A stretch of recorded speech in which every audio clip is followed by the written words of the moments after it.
Hola a todos, ¿cómo están? Nos habíamos quedado, sí, en definir otra vez lo de angular y todo esto. Y anoté las definiciones que hemos explicado hasta ahorita en esta cosa enmarcada, para que no tengamos que volver. Entonces vamos ahora a describir si existe o no aceleración en un movimiento circular uniforme. Imaginemos, una piedra, y la tengo atada a un cordel, ¿sí? Y bueno, este cordel está, yo lo estoy agarrando. Aquí está mi manita. Bueno, no sé, ya, mi mano. Déjenme en paz. Si no les gusta mi dibujito. Bueno, sí, ya soy yo.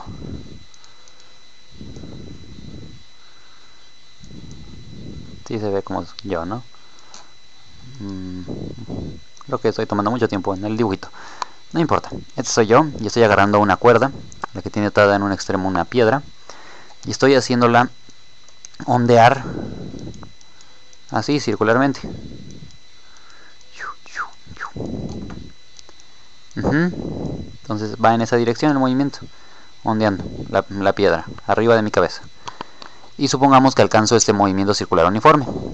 Entonces mi pregunta es, ¿hay un cambio de velocidad? Ya habíamos visto que sí había un cambio de velocidad, aunque la rapidez fuera constante. Lo habíamos explicado en el anterior video. Entonces vamos a ver, por ejemplo, ¿por qué? La velocidad en un punto va a ser tangencial a la trayectoria. Ese punto va a ser así. Y en este punto la tangente va a estar hacia allá, entonces la dirección del vector cambia y por eso la velocidad cambia. Y el cambio implica una aceleración, un cambio de velocidad. ¿Hacia dónde va a estar esta aceleración? Bueno, antes que nada quiero decirles que deben estar de acuerdo a que hay una fuerza que jala a esta piedra hacia el centro. ¿Sí? ¿Por qué? Porque si no hubiera una fuerza que lo jale hacia el centro, según la segunda ley de Newton, este objeto no describiría una trayectoria circular, porque mantendría un movimiento rectilíneo con una fuerza, y no habría una trayectoria circular. Entonces, como hay un movimiento circular, significa que hay una fuerza que se está ejerciendo hacia el centro. Y una de las leyes de Newton dice que si existe una fuerza, a esta fuerza le vamos a llamar fuerza centrípeta. Hay una fuerza que se dirige al centro, es un vector, se dirige al centro. Va a ser igual a la masa del objeto por una aceleración. Ahora, si esta aceleración debe tener la misma dirección... Ay, permítanme tantito. Disculpen todos, fue el teléfono. Bueno, estábamos diciendo que debe de existir una fuerza hacia el centro, porque si no, no describiría una trayectoria circular. Entonces, declaramos la existencia de una fuerza centrípeta. Y por la segunda ley de Newton sabemos que esto tiene que ser igual a la masa por la aceleración. La aceleración también es un vector que se va a dirigir hacia el mismo lugar que la fuerza. La segunda ley de Newton dice eso. Aceleración entonces también va a ser centrípeta. Centrípeto quiere decir que busca el centro. Entonces vamos a ver cuál va a ser la magnitud de la aceleración centrípeta. Entonces vamos a ver esto como otro círculo. A ver, bueno, hay un círculo. Ay, qué feo círculo. A ver, esperen, es un círculo, algo chiquito. Bueno, y aquí está el centro. Aquí hay un radio. Y el objeto viajó de aquí hacia acá. Genial. Entonces, la velocidad aquí va a ser tangencial. Entonces va a ser algo así. Hacia allá va a ir la velocidad. Y en este punto, el movimiento sigue siendo uniforme, entonces va a ser hacia allá. Tangencial a la trayectoria que está describiendo, que ya habíamos descrito. Entonces, esta es la velocidad 1, vamos a llamarle, y esta va a ser la velocidad 2. ¿Sí? Entonces, el cambio entre estas velocidades va a ser, con respecto al tiempo, va a ser la aceleración. Esa es la definición de una aceleración, entonces vamos a anotar eso. aceleración centrípeta va a ser igual, bueno, al cambio de las velocidades con respecto, bueno, al cambio en el tiempo. Y esto es importante, entonces queremos conocer la aceleración centrípeta para así conocer también la fuerza centrípeta. Entonces vamos a ver ¿qué es delta de V? Entonces podemos redibujar estos dos vectores para que queden los dos unidos. Bueno, este así, este es V1 y esta de acá es V2. Entonces esto de aquí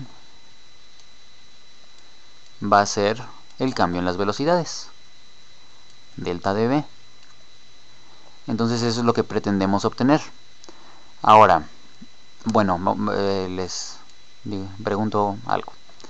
Tengo dos rectas, una así y una así. Hay un ángulo entre ellas, teta. ¿Sale? ¿Qué pasa si inclino esta recta tantito? La pongo así. Y esta recta la inclino también tantito, algo así, el mismo tantito. ¿Cuál va a ser el ángulo entre estas dos? El mismo ángulo que estaba entre esto y esto va a ser el mismo ángulo que entre esto y esto. Pues aquí también va a haber teta. Lo mismo pasa aquí. Cuando una recta es tangente, como la velocidad en este caso, tangencial al círculo, el ángulo es 90 grados. Y aquí el ángulo es 90 grados. Entonces, ¿cuál va a ser el ángulo entre estas dos? El mismo que entre estas dos. Lo habíamos declarado antes como, bueno, el cambio en teta. Aquí lo habíamos puesto. Bueno, entonces, esto va a ser el cambio en teta. Y si este es el cambio en el ángulo, estas también van a tener el mismo ángulo. Delta de teta. Aquí. Bueno, entonces, ¿cómo hacemos para calcular el valor de delta V? Delta V en nuestro movimiento lineal podríamos decir velocidad final menos velocidad inicial, pero en este caso no. ¿Por qué? Porque tienen la misma magnitud y no aplican las condiciones del movimiento lineal. Entonces, ¿qué hacemos? Vamos a ver a qué es igual circularmente hablando. Habíamos dicho que esto va a ser el cambio, este cambio, este arco, ¿cuánto va a valer? Tiene un radio R. Este arco va a valer el radio por el ángulo. Entonces, haciendo una aproximación de que esto está en un círculo y que en realidad el cambio va a ser tan chiquito que va a ser muy parecida a delta V al arco del círculo, podemos decir que este arco va a ser muy parecido a delta V. Entonces vamos a poner eso. Delta V va a ser muy parecido, aproximadamente igual a bueno, el arco que denotamos con las líneas punteadas. Entonces podemos calcular la longitud de este arco porque conocemos el radio y el ángulo. Entonces podemos decir, entonces delta V va a ser igual a ¿qué? A el radio por el ángulo. ¿Cuál es el radio? V1 y V2, y como tienen la misma magnitud vamos a decirle V. Por el ángulo. El ángulo es delta teta. Y ahí el cambio en la velocidad. Entonces, si teníamos que la aceleración centrípeta, la magnitud de la aceleración centrípeta iba a ser el cambio de la velocidad con respecto al tiempo, esto va a ser igual al cambio de la velocidad, que ahora sabemos que es V por delta teta sobre igual el cambio en el tiempo. ¿Sí? Entonces, bueno, solo resta, bueno, esto teóricamente es correcto, pero pocas veces en un problema nos van a dar esos términos. Entonces tenemos que expresar esto en términos de otras cosas. Por ejemplo, quieren que lo expresemos en términos de velocidad y radio. Vamos a expresarlo en términos de velocidad y radio, ¿les parece? Entonces habíamos escrito, bueno, aquí abajo las definiciones que dije que iban a ser útiles. Entonces, vamos a ver. Vamos a escribir aquí la que acabamos de decir. esta de aquí, velocidad por delta teta sobre delta t es igual a la aceleración centrípeta. Voy a poner todo de un color. Velocidad por delta teta sobre delta t va a ser igual a la aceleración centrípeta. ¿Sale? Entonces esta es nuestra nueva definición. Entonces queremos expresar esta aceleración centrípeta en otros términos, no necesariamente esos. Nos dicen, bueno, solo quiero en términos de velocidad y radio. Entonces, ¿qué fórmulas de aquí podemos ocupar para expresarlo solo en términos de velocidad y radio? Bueno, la velocidad la podemos dejar ahí porque está bien, no nos afecta porque lo queremos en términos de velocidad y radio, pero este delta teta no nos gusta. Entonces, si recordamos, S es igual a delta teta por R. Entonces, dada esta definición, podemos despejar delta teta también, o también podemos despejar delta teta de esta definición y decir delta teta es igual a la velocidad angular por el tiempo. De cualquier forma va a salir. Entonces, bueno, escogeré esa de esta. Entonces vamos a despejar delta teta de aquí. Delta teta va a ser igual a la velocidad angular por el cambio en el tiempo. Genial. Entonces, si... Espérenme tantito, esperen. Ya, perdón. Bueno, entonces como habíamos dicho, delta teta por delta t. Entonces, omega por delta t. Entonces, si recordamos, dijimos que los queríamos en términos de velocidad y radio. Entonces esto no nos sirve mucho. Pero esta delta teta también expresaba algo en velocidad y tiene velocidad y radio, entonces esto está genial. Vamos a expresar delta teta, esta omega en términos de velocidad y radio. Omega va a ser igual a la velocidad sobre el radio. ¿Están de acuerdo? Por esta ecuación segunda.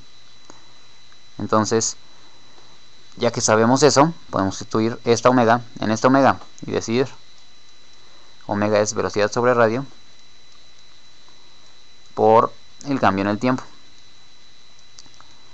Y ya tenemos algo que queremos en términos de velocidad y radio de delta teta. Entonces vamos a sustituir esta delta teta ahora en la definición de la aceleración.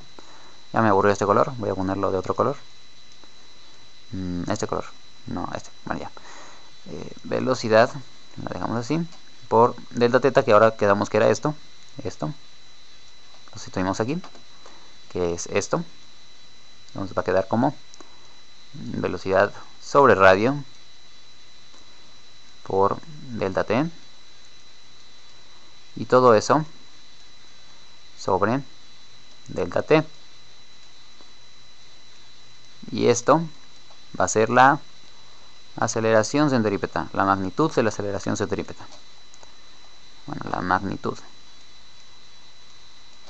Entonces, si vemos, este delta teta se va con este delta teta, únicamente algebraico, y esto queda como velocidad al cuadrado sobre r.